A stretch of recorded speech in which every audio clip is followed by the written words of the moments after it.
Assalamualaikum warahmatullahi wabarakatuh. SM News kembali hadir menjumpai Anda. Beragam informasi menarik akan kami sajikan untuk Anda selama 30 menit ke depan. Bersama saya Rizky Diah dan berikut USM News selengkapnya.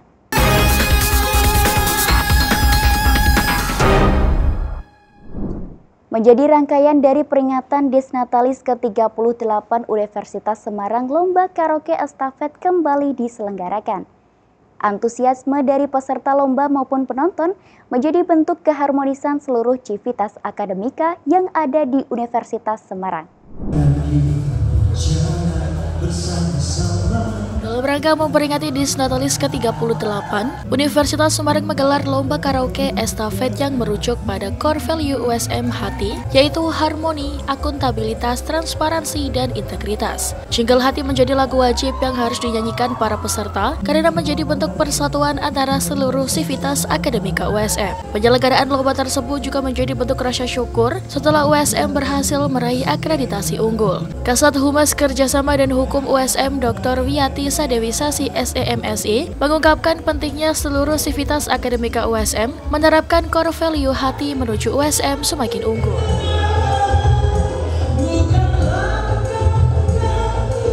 Tujuan daripada kegiatan karaoke estafet ini adalah untuk menyatukan, untuk mengaplikasikan core value yang ada di Universitas Semarang, yaitu core value hati. Akan untuk kebersamaan kita semua, sivitas akademika Universitas Semarang, selain bersyukur dalam rangka Universitas Semarang menjadi universitas yang unggul, beliau-beliau ini harus mempertahankan keunggulan dari universitas ini supaya kedepannya lebih baik lagi. Itu yang kami harapkan dari panitia Disnatalis Universitas Semarang yang ke-38.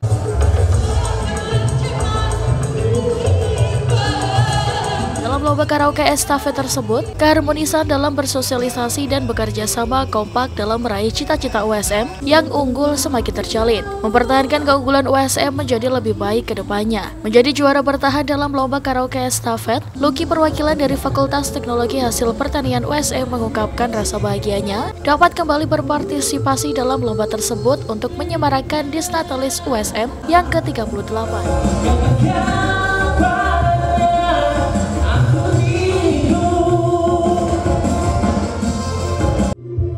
Jadi saya perwakilan dari FTP untuk menanggapi acara karaoke estafet. Menurut saya luar biasa hebatnya karena acara Disnatalis Universitas Semarang ini sangat-sangat penting karena kita dapat berkumpul bersama untuk bisa berlomba, berkegiatan positif, di mana acara ini adalah menyemarakan aja, tentunya memeriahkan Disnatalis USM.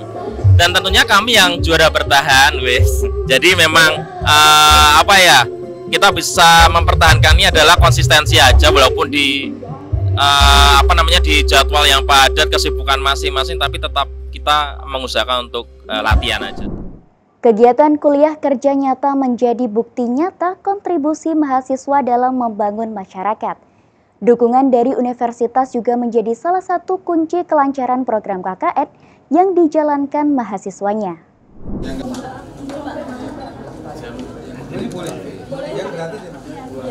Universitas Semarang melalui Lembaga Penelitian dan Pengabdian kepada Masyarakat Universitas Semarang sukses menggelar Expo KKN 2025 bertema Nusantara oleh KKN tematik dan KKN internasional yang dilaksanakan di Gedung Menara lantai 9 USM baru-baru ini. Kegiatan tersebut menampilkan beberapa program kerja yang telah dilakukan mahasiswa selama menjalankan KKN di masyarakat. Rafiano Prasetyo, mahasiswa KKN tematik Kemijen, mengungkapkan program kerjanya dapat berjalan dengan baik setelah mendapat sambutan hangat dari masyarakat sekitar. Tapi materialnya yang ada air buatan mana?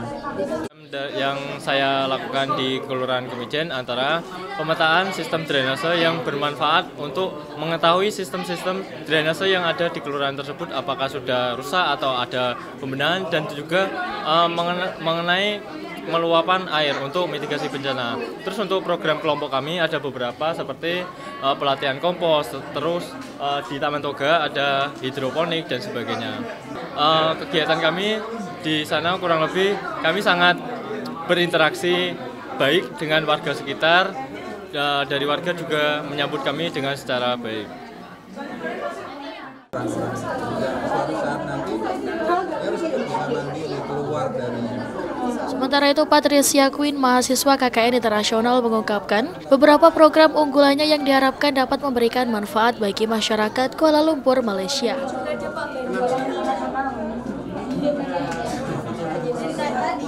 Kami menjalankan KKN di negara Malaysia dengan program unggulan. Yang pertama adalah gelang karakter hebat, yang kedua adalah pasal rumah adat, yang ketiga adalah bando dan juga ikat rambut. Yang dari proker-proker ini kami mengembangkan kreativitas anak-anak, di mana di sana mereka tidak mendapatkan akses pendidikan yang formal karena keterbatasan dokumen. Jadi melalui kegiatan ini kami harap kami bisa membawakan citra yang baik dan juga pengembangan yang baik terhadap karakter anak-anak di sana. Banyak besar yang mulai dari yang Universitas Semarang melalui Lembaga Penelitian dan Pengabdian kepada Masyarakat sukses mengirim mahasiswanya melaksanakan KKN tematik yang berlangsung pada 15 April hingga 13 Juni, serta KKN internasional yang berlangsung di Kuala Lumpur, Malaysia pada 2 Mei hingga 28 Mei yang memiliki fokus pengabdian berbeda tetapi dengan tujuan yang sama, yaitu mensejahterakan masyarakat. Malang ADS Festival 2025 kembali digelar oleh mahasiswa Fakultas Vokasi Universitas Brawijaya. Pembukaan yang digelar di Gedung Auditorium UB ini berlangsung meriah. Ajang tahunan pada tahun ini mengambil tema sosial politik untuk menggambarkan berbagai kegelisahan dalam masyarakat melalui desain yang menarik dan tematik. Ajang ini diharapkan menjadi pesta desain yang memperkuat ekosistem ekonomi kreatif di Jawa Timur.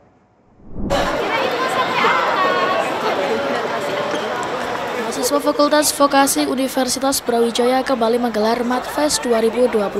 Pameran desain ini merupakan ajang bagi para mahasiswa vokasi untuk menunjukkan karya terbaik mereka selama mengikuti perkuliahan. Ketua Pelaksana MadFest Sarah Ayatila mengatakan bahwa MadFest tahun ini mengangkat isu sosial politik dalam karya mereka. Tema ini diambil untuk merespon dan menampung berbagai keresahan sosial hingga politik yang ada di masyarakat dalam karya desain.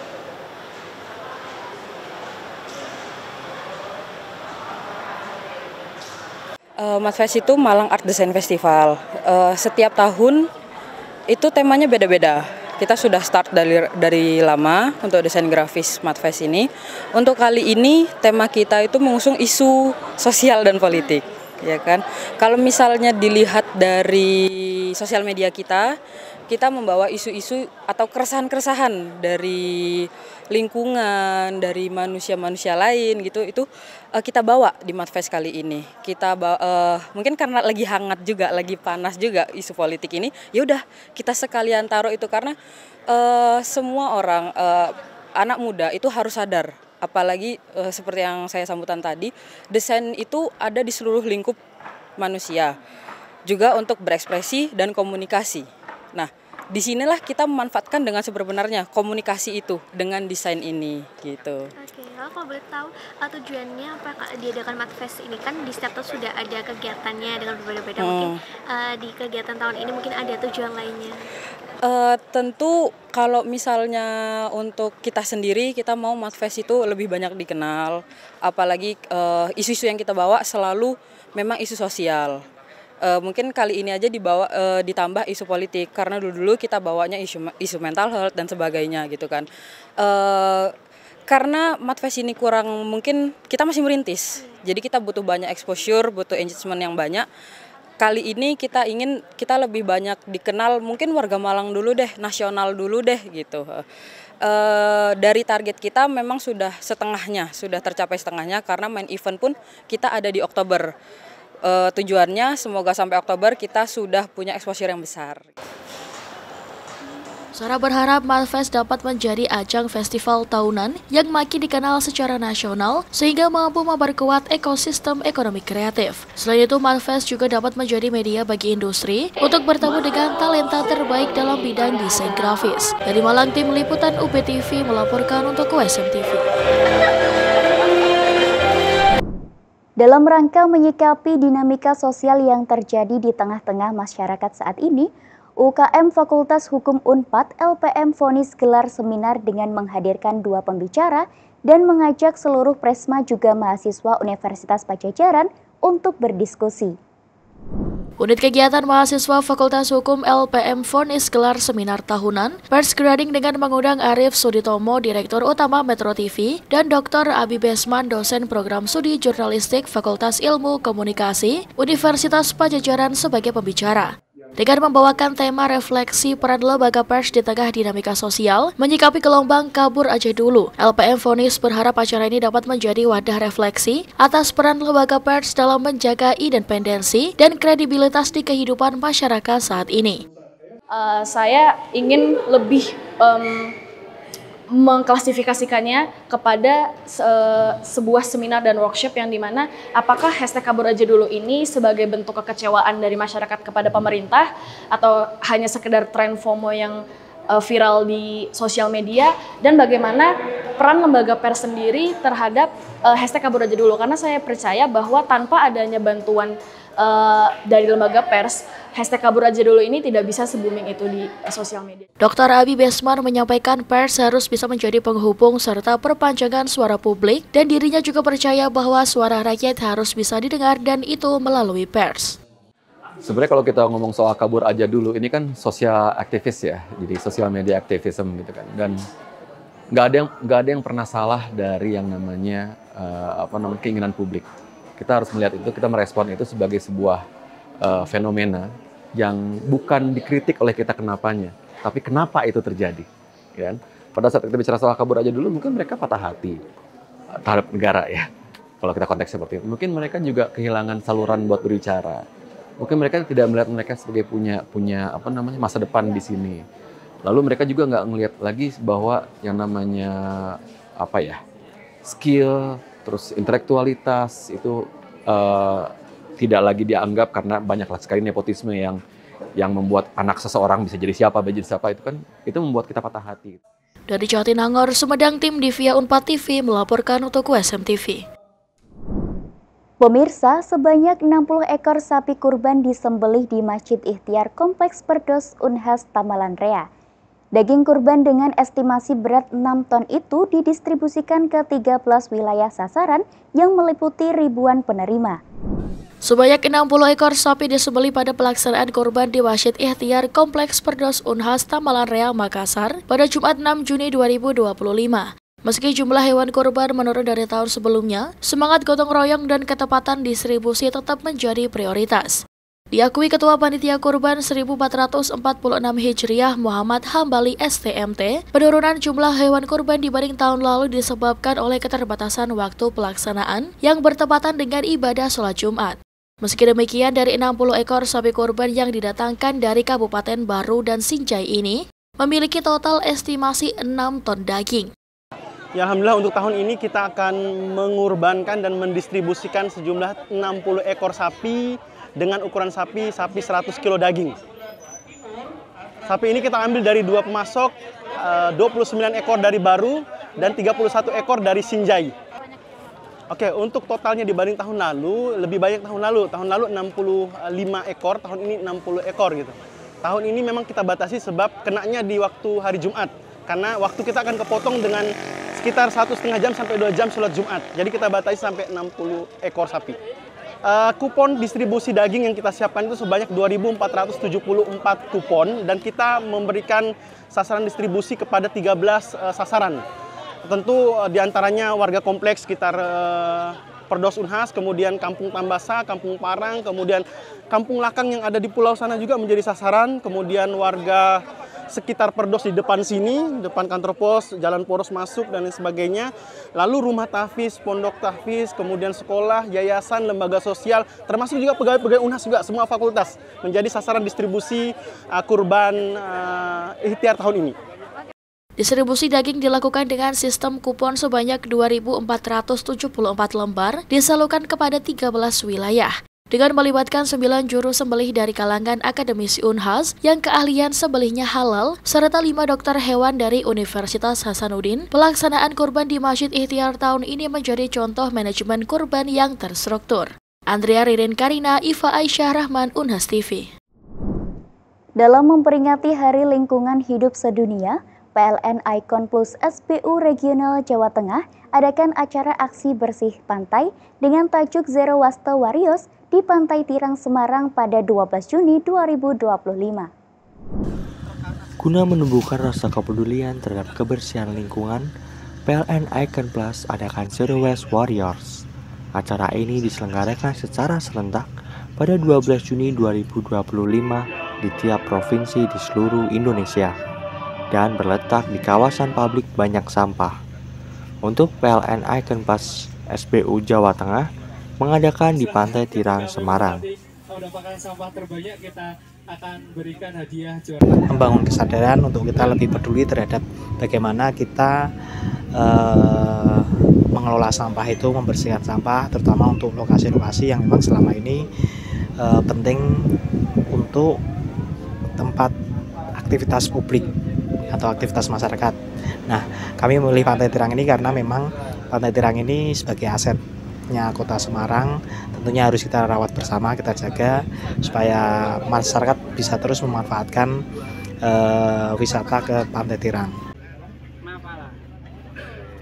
Acara ini diikuti oleh para pegawai PLN Icon Plus, masyarakat, serta organisasi Mapala kampus seperti Mapala USM, Mapala Udinus, Mapala UNES, dan WDC Jateng. Aksi bersih-bersih pantai ini berhasil mengumpulkan sampah seberat 295 kg. Sangat terbantu sekali kaitan dengan bersih-bersih pantai, walaupun sering dilaksanakan, tapi di sini kita ucapkan terima kasih banyak, sangat mengapresiasi supaya kedepannya tetap lanjut. Aksi bersih pantai ini merupakan wujud nyata dari komitmen PLN dalam mendukung pelestarian lingkungan dan kesejahteraan masyarakat. Hal ini bentuk nyata dari prinsip ESG atau Environment, Social, and Governance.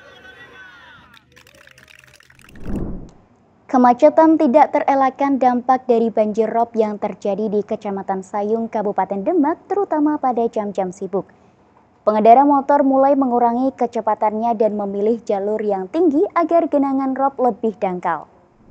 Banjir rob yang terjadi di Kecamatan Sayung, Kabupaten Demak sekitar 2 minggu lalu masih merendam Jalan Pantura Semarang Demak, wilayah Sayung. Sebagian pemotor terlihat mencoba menghindari dengan melintas di jalan kecil sisi selatan jalan raya, tetapi kemacetan dampak dari rob masih tidak bisa terhindarkan. Tidak hanya di wilayah pesisir, banjir rob kini kerap merendam Pantura Sayung saat air laut pasang, hingga berdampak kemacetan di jalan nasional tersebut. Tak hanya itu, wilayah pesisir Demak terus mengalami penurunan permukaan tanah setiap tahunnya. Kondisi ini diperparah dengan pendangkalan sejumlah sungai yang melintas di Kecamatan Sayung. Maka dari itu, saat hujan turun dan air laut mengalami pasang, genangan rob akan semakin tinggi.